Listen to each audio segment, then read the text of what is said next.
이스라엘 백성이 400년 동안이나 애굽에서 지긋지긋한 억울하고도 비참한 노예 생활, 중노동을 마치고 하나님의 은혜와 모세의 인도를 통해서 애굽을 탈출했습니다. 영광에 탈출한 이후에 홍해를 육지같이 건너고 무리바 반석에서 생수를 마시게 되고 하나님이 그 백성들에게 시내산에서 존귀한 십계명 율법을 주셨습니다. 하나님의 백성에게 이 율법, 하나님의 말씀은 마치 지도와도 같고 우리가 내비게이션보다 더 안전한 그런 우리 영혼을 이끄는 하늘나라 가는 안내서가 바로 이 하나님의 말씀입니다. 모세가 그 율법을 받고 그 백성을 말씀으로 지도하고 광야 40년간을 그 광야 생활을 다 마치고 이제 꿈에도 그리던 약속의 땅 가나안 복지를 눈앞에 두고 모세는 쓸쓸하게 사해바다 인근에 있는 느보산에서 죽게 됩니다. 모세가 죽은 후에 하나님은 젊은 지도자 여호수아를 그의 후계자로 삼으셨습니다. 여호수아에게 여호수아야 너는 강하고 담대하라. 내가 모세와 함께 있었던 같이 내가 너와 함께 하겠다. 너의 발로 밟는 땅은 내가 너의 영토가 되게 하리고 너의 영토의 지경은 저 지중해와 유브라 대강 사이까지 내가 너의 영토를 주겠노라. 너는 하나님의 말씀을 든든히 마음에 새기고 좌로나 우로나 치우치지 말고 하나님의 말씀의 명령에 순종하면은 내가 너의 일생토록 내가 너와 함께 하리라. 너는 강하고 담대하라. 내가 너와 함께 하겠다. 이렇게 하나님께서 여호수아에게 권면하고 용기를 주고 하나님이 그를 세워주셨습니다. 여호수아가 이제 그 막중한 민족을 이끌어서 가나안 복지를 점령을 하고 그냥 빈 땅이 아니고 거기는 토착민들이 400년간이나 자기들이 집을 짓고 자녀를 낳고 살던 그 정착민들을 쫓아낸다는 것은 보통 일이 아닙니다. 어떤 집에 사람이 불법으로 살아도 그거 쫓아내는데 그렇게 쉽지 않습니다.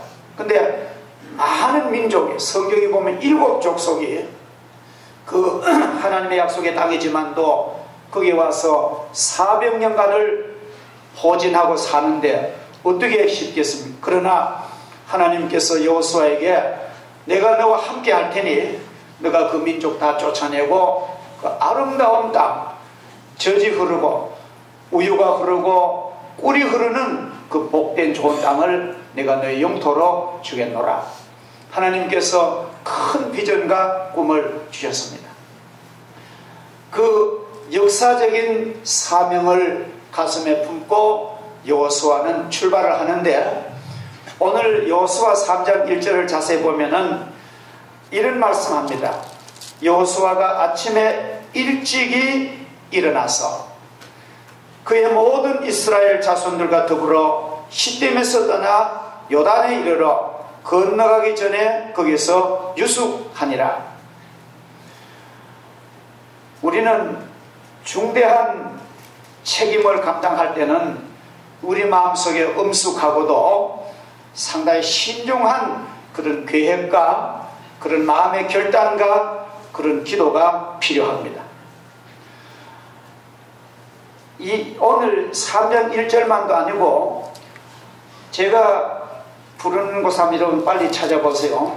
6장 12절도 여호수아가 아침에 일찍이 일어나 그 다음에 7장 16절도 보면 여호수아가 아침에 일찍이 일어나 그 다음에 8장 10절도 한번 같이 보겠습니다.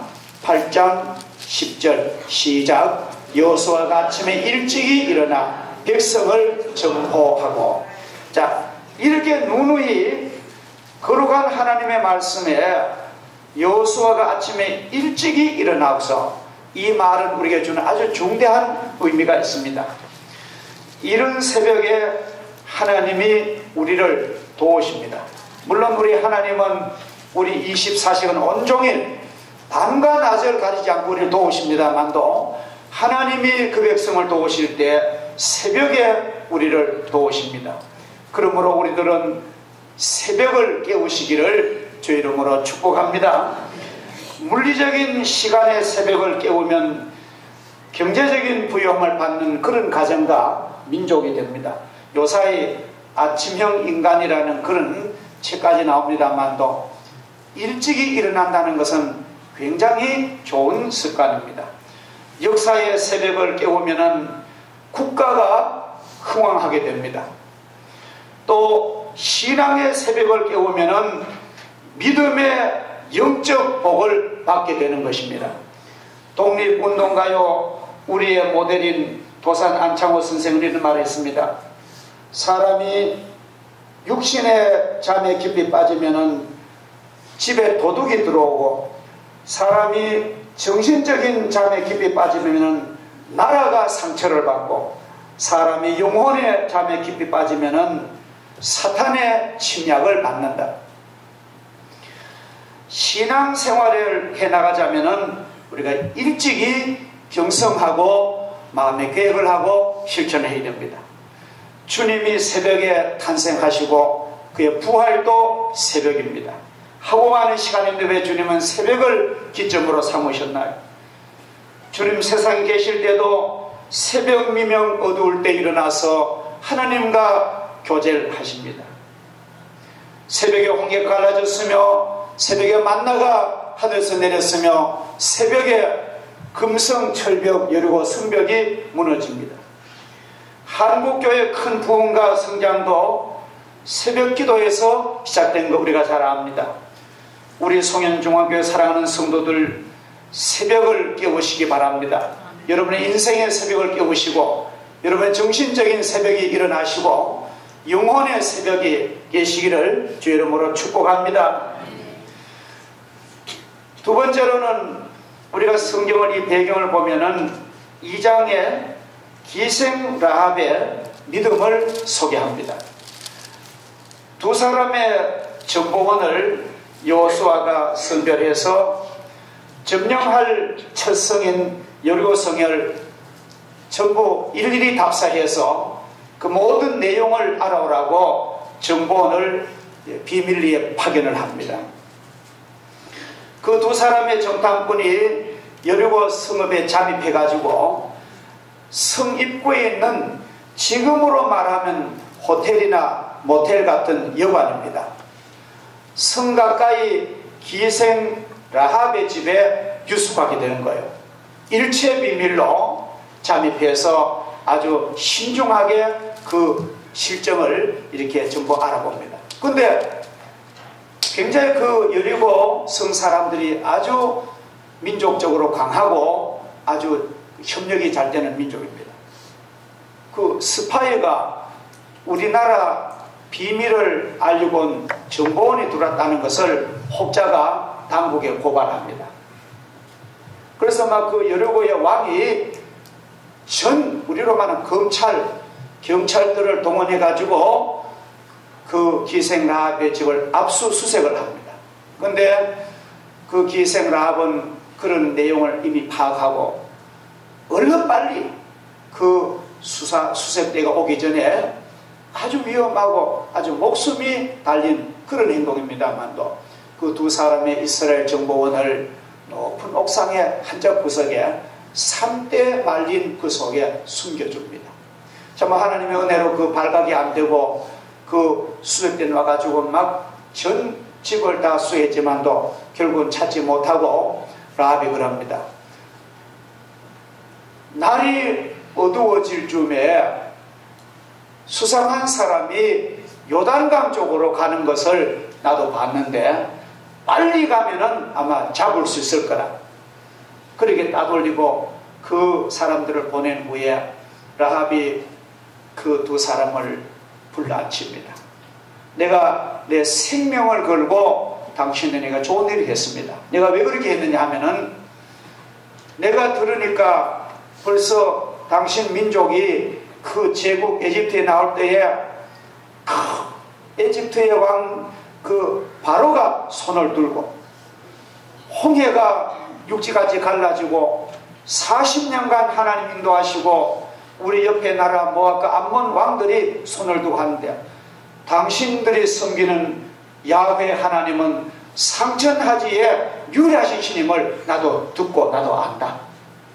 필경 하나님을 믿는 당신들이 이 요단강을 건너와서 우리 여리고 국가로부터 이 민족을 다 점령할 텐데 나 그렇게 멸망당하기 나는 싫다. 당신들이 이 땅을 점령할 때에 나의 베푼 사랑을 기억해 주시오. 그렇게 그 기생 라합이 이 두 정보원에게 요구를 합니다. 그러니까 예, 너무 고맙습니다. 우리 죽을 목숨을 살려준데 우리가 그렇게 얘기했죠.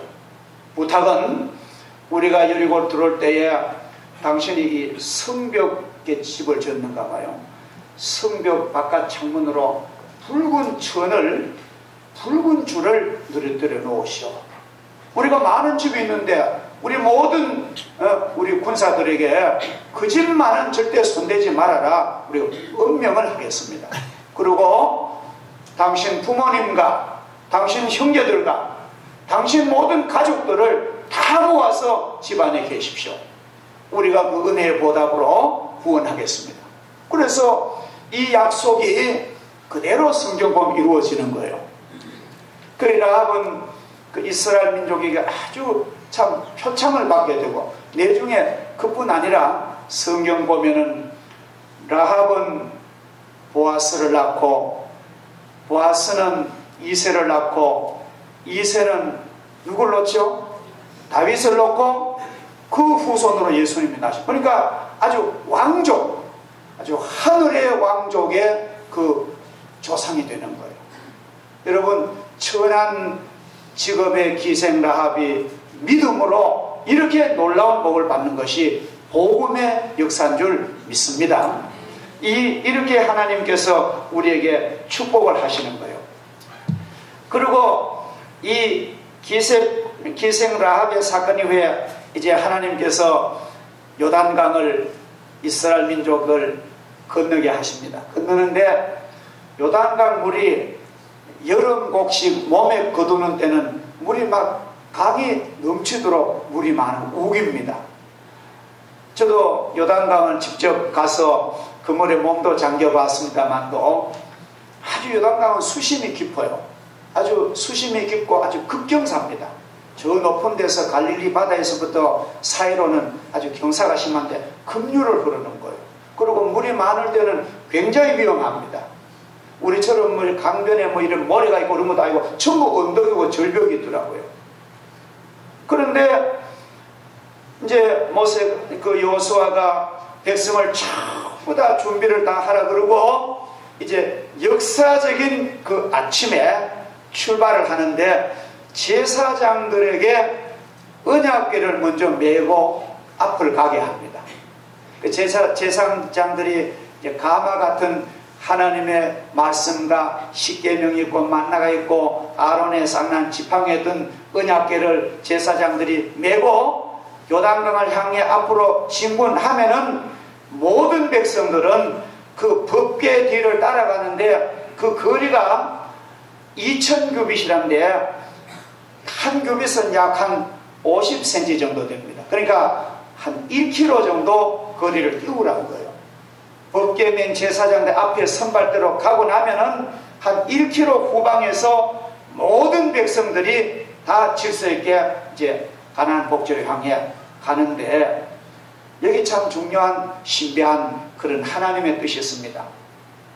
왜 제사장들 메고는 법궤와 백성들 사이로 이렇게 간격을 띄우려 했을까요? 바짝 따라가면은 시간도 절약되고 더 좋을 텐데 왜 그렇게 띄우라 했을까?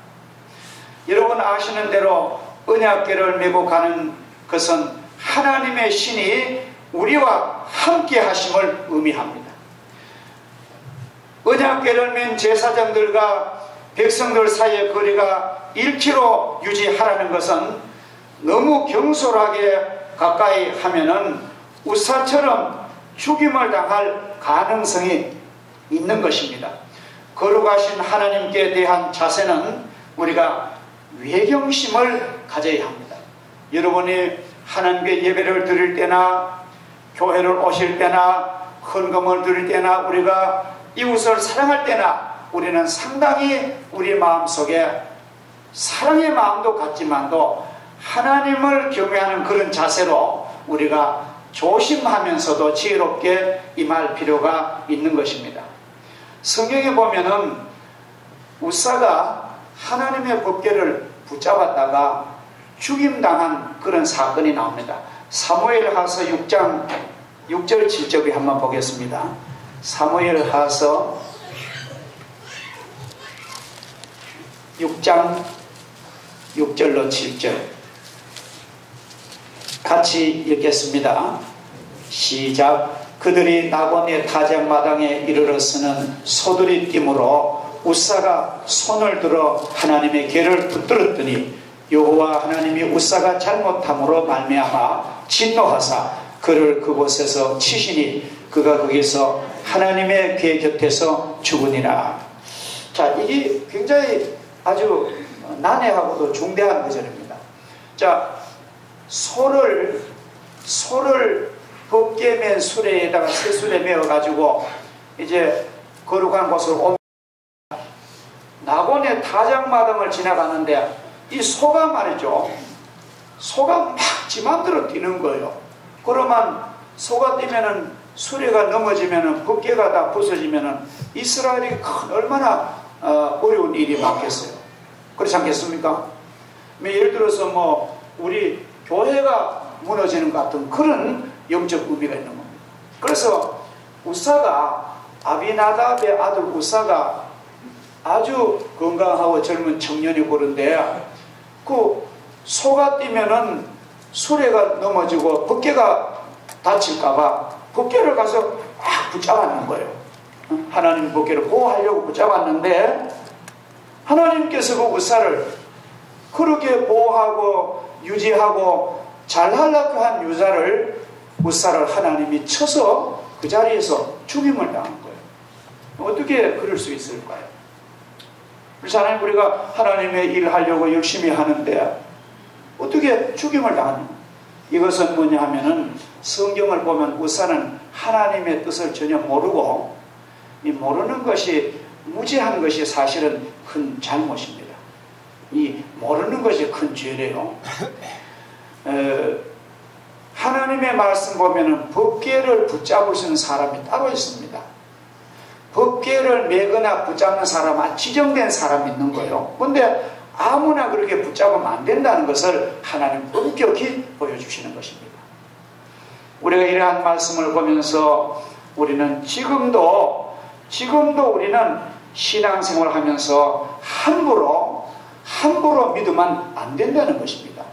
장로님 기도하신 것처럼 질서 있는 하나님, 말씀의 하나님, 하나님의 공의의 법과 사랑의 법을 가지고 우리가 나갈 때 하나님의 뜻을 이룰 줄 믿습니다. 주님께서 사랑하는 교회의 주의 종에게 함부로 했다거나 해서는 안 될 말을 하셨다면 반드시 주의 종을 직접 만나서 아무도 없는 사이에 용서를 구하시는 것이 하나님의 복을 받는 자세입니다. 성도들 가운데는 모르고 하나님의 종을 함부로 같은 얘기하는 자세를 욕을 하고 같이 동조하고 사정없이 비난하면 그럼 맞는 것 같다고 이렇게 동조한 그런 예들이 있는데 우리는 절대로 그런 잘못을 범하면 안 되겠습니다. 그렇지 않으면 큰 불행이 우리 영혼에 임하게 되는 것입니다. 제가 제 고향 교회에 지금도 살아계신 아주 훌륭한 권사님인데 그 권사님이 일제시대에 일본에서 여고까지 졸업을 했습니다. 아주 엘리트입니다. 예수도 잘 믿고 아주 예쁘시고 지금 한 90 가까이 된데도 그렇게 정숙하세요. 우리 가면 뭐 그렇게 반가우시는데 그 권사님이 서울서 자라났는데 이제 그 신랑 되는 분이 군 생활을 서울서 했대요. 경상도 남자가 서울서 군 생활을 했는데, 용산어대 했는데, 군 생활하면서 이 아가씨, 이정희 아가씨를 만났습니다. 노량진 어디에서. 그래서 뭐 사랑을 불태우고, 그래서 뭐 그 집에 가서 막 나는 이 집에 장가 온다고. 막무가내 하니까 그 집에서 남자가 상당히 용기도 좋고 뭐 기술도 있고 뭐 괜찮은 것 돼가지고 예수를 안 믿지만 또 조건을 하는 거예요. 너 꼭 예수 믿고 세례받고 하나님 믿기로 작정하는 거야. 작정 뭐 10번이로 한다는 거예요. 그래서 이제 혼사를 하고 결혼을 했는데 장가 가고부터는 딱 교회가 안 나와.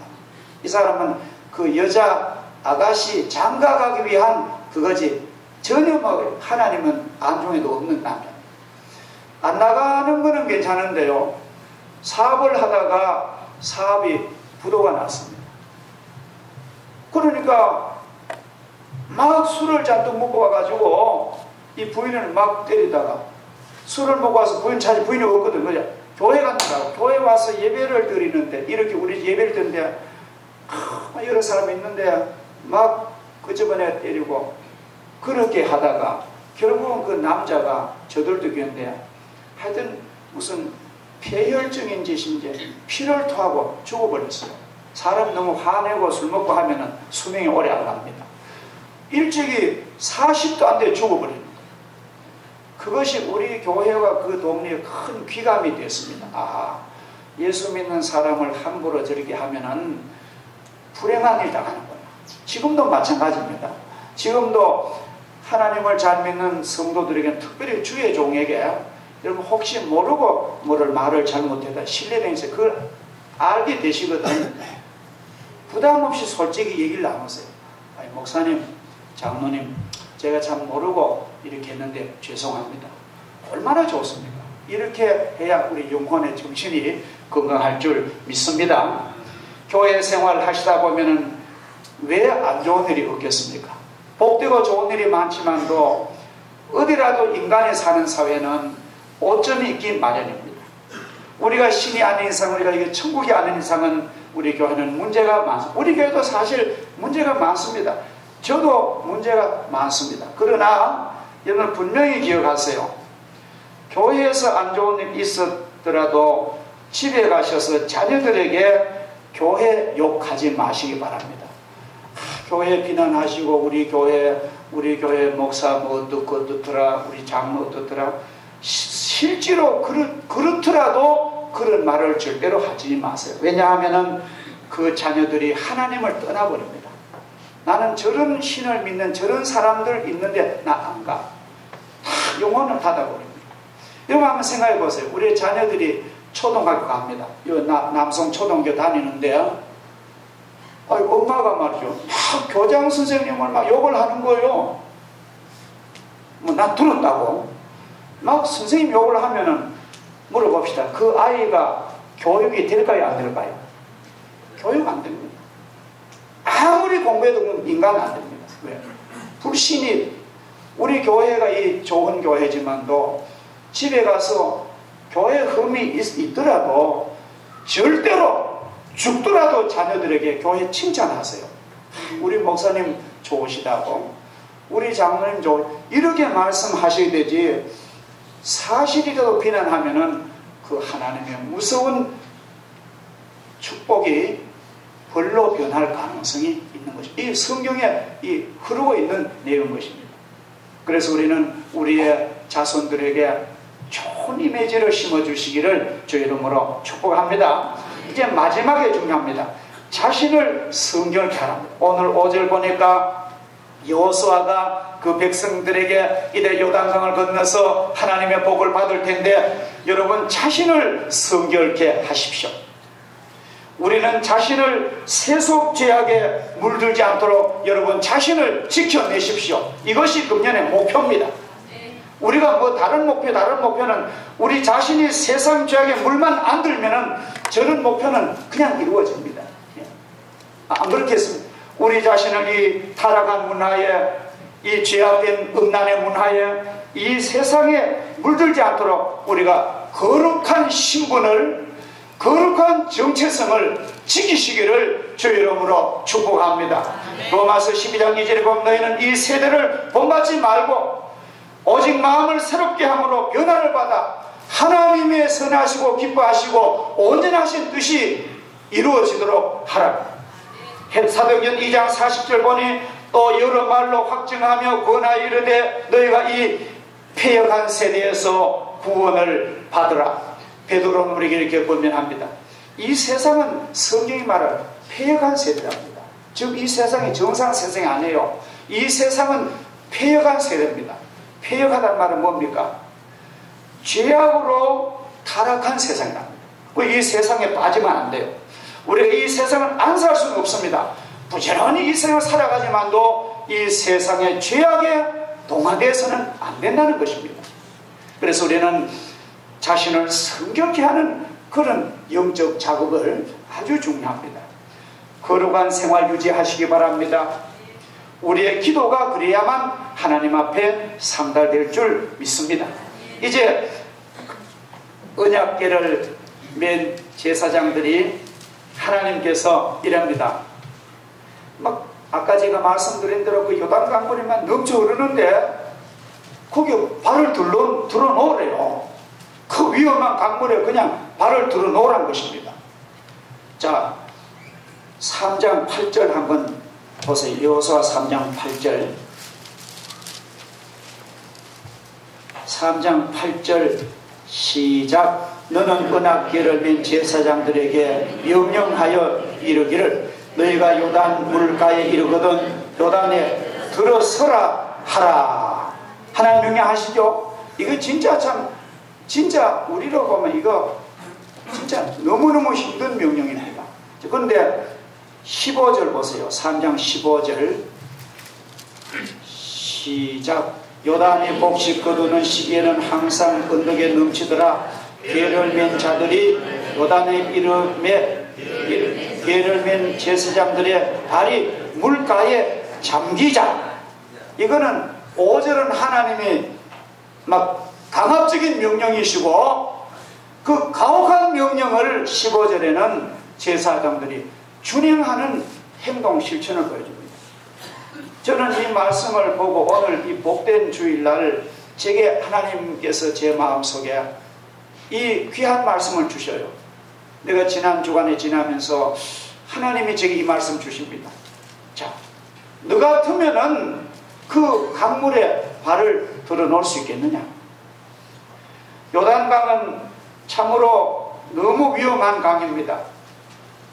얼마나 제사장들도 인간인데 얼마나 주저주저 하겠습니까? 마음이 얼마나 마음이 긴장되겠습니까? 인간인데. 지금 만약 여기에 들어갔다가 내가 죽으면 내가 어떻게 될까? 나도 나지만도 내 가족은 뭐가 될까? 얼마나 이게 중대한 명령이, 얼마나 중대한 이 보통 일이 아닙니다. 갈등과 고민이 얼마나 제사장들에게 가슴이 답답합니까? 넘쳐 흐르는 요단강물을 보면서 마음이 약해지는 것이 우리 인간의 솔직한 우리의 현실입니다. 그러나 오늘 성경에 이게 기록은 안 됐지만도 그러나 그 제사장들은 이렇게 마음을 먹은 것 같아요. 지금까지 애굽에서 나와서 광야 생활 동안에 지금까지 내가 살아온 동안에 예수님께서 나를 살려주셨고 내가 어려운 곤경에 처할 때마다 예수님 나를 건져주셨고 사랑의 주님이 나를 보호해 주셨는데 하나님이 이 강물에 내 발을 들어놓으라 한데 내가 발을 들어놓으면은 나를 죽이시지 않을 거야. 하나님의 대안이 계실 거야. 그들은 그렇게 생각했어요. 그래서 모든 의심, 모든 갈등을 다 잠재우고 우리는 하나님의 명령대로 하리라. 탁 발을 그냥 들어놓은 것입니다. 이게 믿음의 세계입니다. 이게 믿음의 세계요. 상당한 모험이 필요하고 막 하나님의 어떤 섭리와 대안이 계시겠지. 나를 죽이지 않고 하나님의 거룩한 뜻이 계시겠지 믿고 가는 것입니다. 할렐루야. 내 모든 것 다 주께 맡기고 순종하게 싸우니 주님 나의 앞길을 주님 이끌어 주옵소서.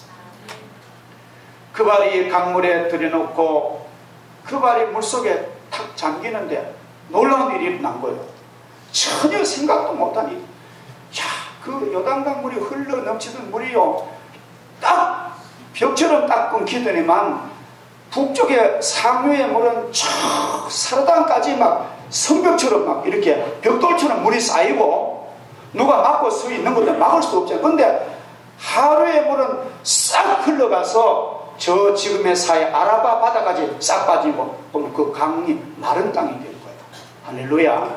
그래서 제사장들은 그 법궤를 다 어깨에 메고 강복판에 가만히 서 있는 거예요. 하나님께가 너무너무 기적이. 그래서 백성들이 그 많은 백성이 다 건너가고 아마 우리 대구 시민보다 더 많았을 거예요. 그 민족이 다 건너가고 제사장들이 마지막으로 건너가서 도광한 줄 믿습니다. 자, 결론은 홍해는 하나님이 갈라주셨지만도 요단강은 내가 발을 드러나야 됩니다. 이게 무슨 말이냐 하면은 죄악에서 구원받고 천국 가는 것은 하나님이 해주세요. 우리 힘으로 안 됩니다.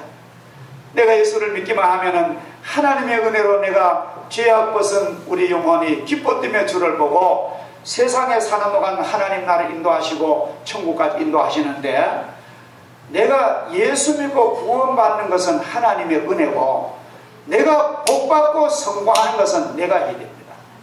아셨죠? 내가 일단 하면은 하나님이 도우세요. 하나님 내한테 밥까지 안 떠먹여 주십니다. 하나님께서 나에게 뭐 요리하라 조리하자 안 하십니다. 내게 큰 은혜를 주시면은 너가 기도 알아서 하라는 거예요. 그럼 내가 도우겠다는 거예요. 안 하면은 망하는 것입니다. 여러분 생각해 보세요.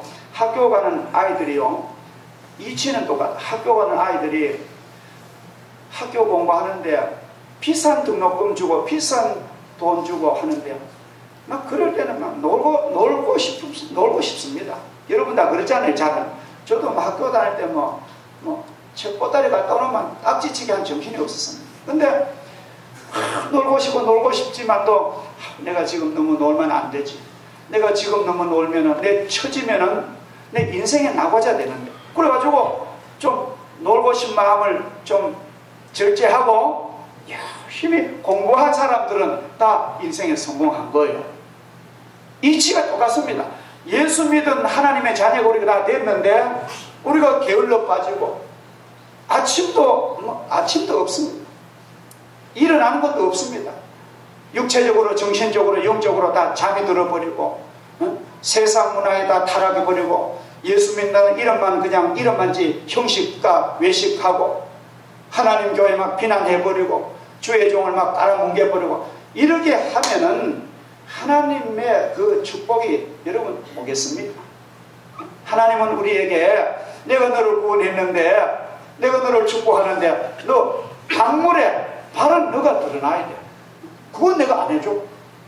강물에 발만 드러놓으니까요 하나님이 참 문제를 해결해 주시는 줄 믿습니다.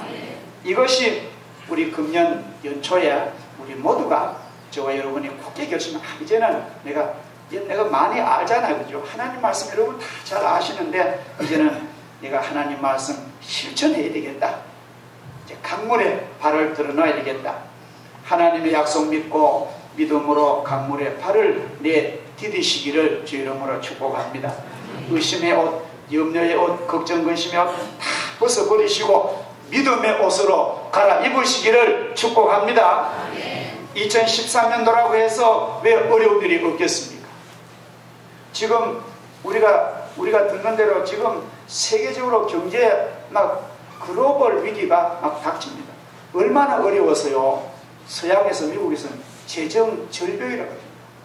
뭐 단어가 나오잖아요.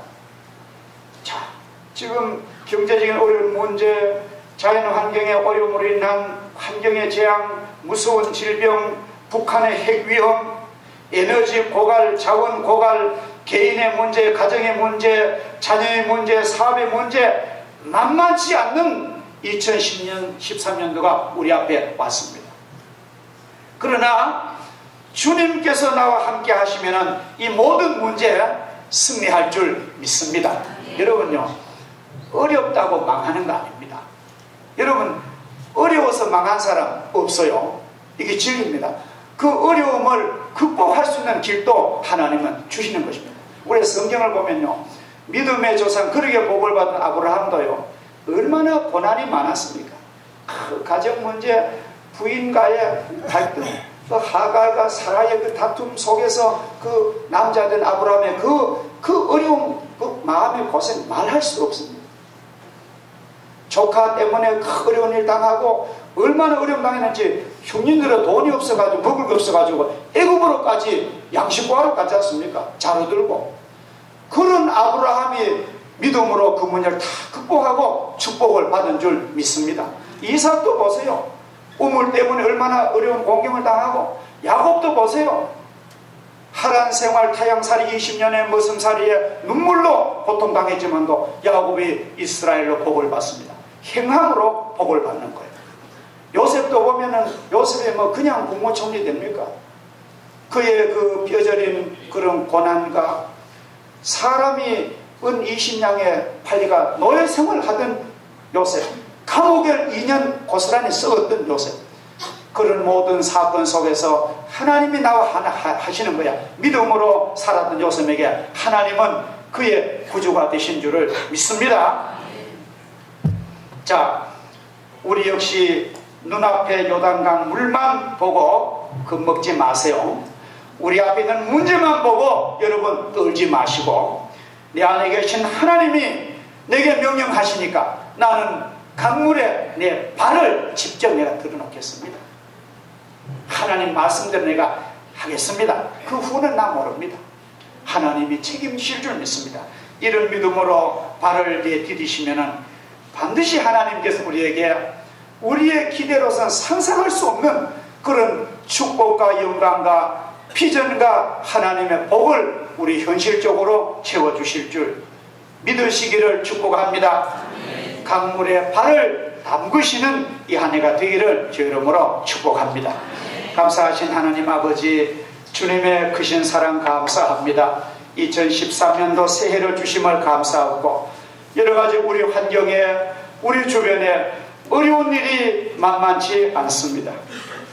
경제적인 문제, 정치적인 문제, 국제적인 문제, 무서운 회계 문제, 많은 어려운 문제가 있지만도 하나님이 어려움의 강물을 보고 놀라 뒤로 자빠지지 말게 해주시고, 강하고 담대하게 하나님 앞에 기도하며 이 강물에 발을 잠그게 해주옵소서. 하나님의 큰 축복을 우리는 눈으로 보고 손으로 만질 줄 믿사오니, 가나안 복지를 저희 가정과 저희 교회와 내 인생에 허락하여 주시옵소서. 예수님의 이름으로 기도 올리옵나이다. 아멘.